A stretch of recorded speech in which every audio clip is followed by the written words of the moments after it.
तुम सुंदर हो, इसलिए तुम्हें लगता है कि तुम आसानी से दूसरा ब्याह कर लोगी। हो सकता है तुम्हें कोई राजकुमार मिल जाए, परंतु इस बात की क्या गारंटी है कि वह तुम्हें सुख से रखेगा। राजीव ने ताना मारते हुए कहा था। मैं उसे खुश रखूंगी तो वह मुझे सुख से क्यों नहीं रखेगा। यही व्यवहार तुम मेरे साथ भी कर सकती हो।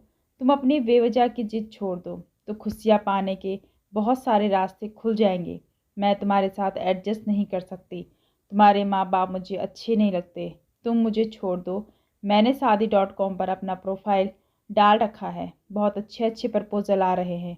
उसने राजीव से इस तरह कहा जैसे वह अपना अधिकार मांग रही थी, परंतु राजीव ने उसकी बात पर ध्यान नहीं दिया। गुस्से से बोला, तुम तो शादी कर लोगी, लेकिन मेरा क्या होगा। मैं दूसरी शादी नहीं कर सकता। पड़ोसी और रिश्तेदार क्या सोचेंगे कि मैं तुम्हारे साथ क्यों नहीं निभा पाया। किसी गरीब लड़की से शादी कर लो, सुखी रहोगे, स्मिता ने मजाक उड़ाते हुए कहा। राजीव निराश लौट गया था। अपने ही माँ बाप के घर में उसे लगने लगा था कि वह पराई हो गई थी। बड़ा अपेक्षित सा जीवन जी रही थी वह अपने सगों के बीच में। धीरे धीरे उसकी समझ में आ रहा था कि एक युवा की स्त्री सही जगह उसकी ससुराल ही होती है, मायका नहीं। यह समझने के बावजूद वह राजीव से कोई समझौता करने को तैयार नहीं थी। इंटरनेट पर आने वाले सुंदर प्रस्ताव उसे लुभा रहे थे। कई लड़कों से वह फ़ोन पर बातें भी कर चुकी थी। कुछ दिनों बाद जब उसके हाथ में कुछ पैसे आया तो उसके मंसूबों को फिर से पंख लग गए।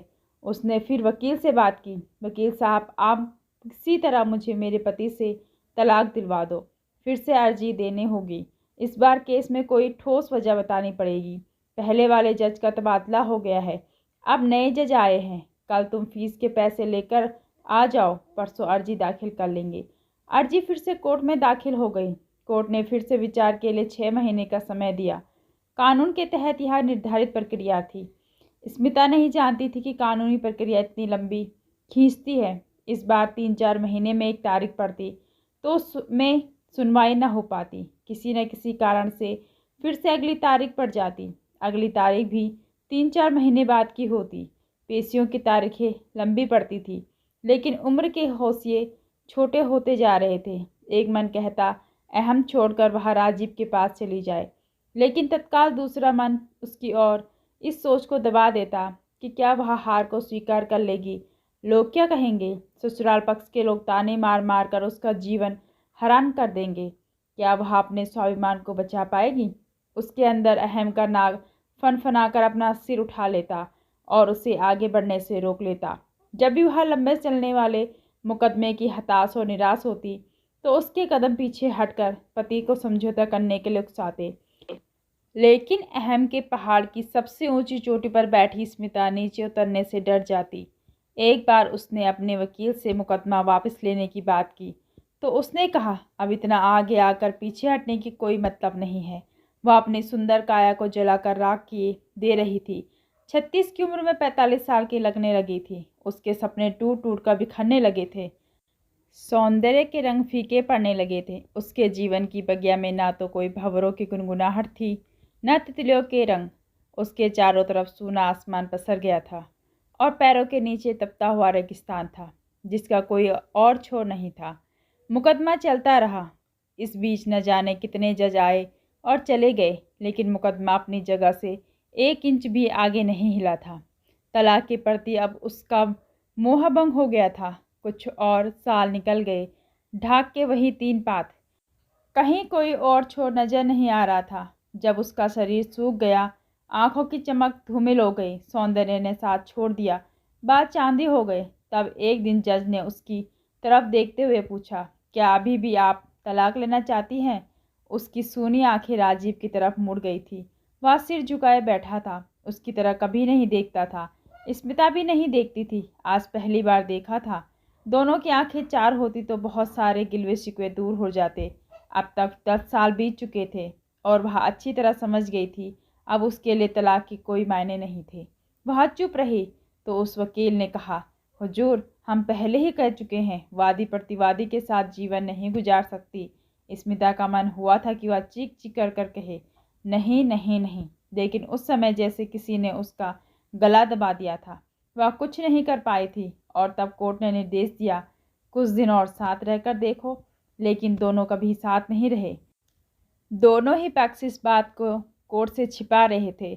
वह इसलिए इस तथ्य को छिपा रही थी कि कोर्ट उसके आदेश की अवहेलना मानकर उसके खिलाफ कोई कार्यवाही न कर दे। राजीव पता नहीं क्यों इस तथ्य को छिपा रहा था।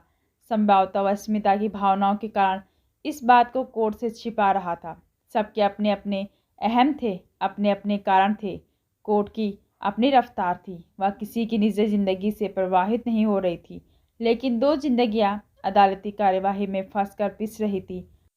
सोच सोचकर उसने अपने को जिंदा लाश बना दिया था। एक दिन वकील का उसके पास फ़ोन आया कि अगली पेशी का कोर्ट का आदेश आएगा। राजीव ने लिख कर दे दिया है कि वह उसको तलाक देना चाहता था। सुनकर स्मिता के दिल में एक बड़ा पहाड़ टूटकर गिर गया। वह अंदर से रो रही थी, परंतु बाहर उसके आंसू सूख गए थे। वह एक सूखी झील के समान थी, जिसमें गहराई तो थी लेकिन संवेदना और जीवन के जल की बूंद एक भी न थी। राजीव के लिखकर देने के बाद ही शायद वर्तमान जज को यह भान हुआ होगा कि इतने सालों बाद भी अगर पति पत्नी सामंजस्य नहीं बिठा पाए तो उन्हें तलाक दे देना ही बेहतर होगा। अगली पेशी पर वह कोर्ट गई। राजीव भी आया था। वह भी उसकी तरह बूढ़ा हो गया था। दोनों ने एक दूसरे की तरफ देखा था। राजीव की आंखों में गहन पीड़ा का भाव था। वह आहत था, लेकिन अपनी पीड़ा किसी को बयान नहीं कर सकता था। वे दोनों विपरीत दिशा में खड़े होकर फैसले का इंतजार करने लगे और आखिरकार कोर्ट का फैसला आ गया था। उसे तलाक मिल गया था, लेकिन वह खुशी नहीं थी। 11 साल बहुत लंबा वक्त होता है। इतने सालों के बाद अब तलाक लेकर उसके मन में किस तरह के जीवन की अभिलाषा बची थी। अब आगे क्या? एक बार फिर वहीं से एक प्रश्न आज सामने आ गया था। अंधेरा घिर आया था। चारों तरफ बत्तियां जल गई थी, लेकिन उसके अंदर असीम अंधेरा था। उसका दिल डूब रहा था। उसका सारा सौंदर्य खत्म हो गया था। सौंदर्य के जाते ही उसका घमंड भी न जाने कहाँ गायब हो गया था। अब उसकी समझ में नहीं आ रहा था कि वह करे तो क्या करे। कोई भी तो उसका नहीं है इस दुनिया में। भाई भाभी पहले ही उससे विमुख हो गए थे। पति से तलाक मिल गया। अब उसका कौन था? आधी उम्र बीत जाने बाद वह किसके सहारे जीवन बिताएगी? दूसरा विवाह कर सकती थी। बुढ़ापे तक लोग एक दूसरे का सहारा ढूंढ लेते हैं। उसका मन बेचैन था और वह भागकर कहीं चली जाना चाहती थी। आज उसका अहम चकनाचूर हो गया था।